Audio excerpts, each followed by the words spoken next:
Friends मन पैसा नहीं थे तो जानला था तो मोर मार बेक नो इटा 200 टका भराले और अलगला जाउछे।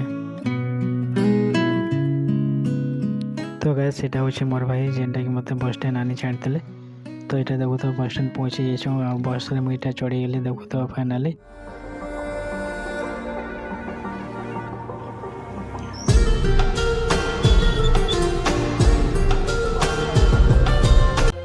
तो फाइनली इटा हमर रूम पहुंची गेली। तो रौलकला पहुंची गेलु गाइस सेटा हमर पिला रे देखो तो गाइस रौलकला ना हमर सपन हैं तुमके जेबे फोन करले आसमु लास्ट केबे कथा पटिया धरि गिरी वीडियो जे नानी बोलला कथा पटिया खाली कथा पटिया আছে चला चला जाउ छ हमर भाई बंधु संगे ठीक कथा वार्ता लागछु। जोहार जय मां सुंदे देखो तो वीडियो के भल लागले लाइक सब्सक्राइब करो।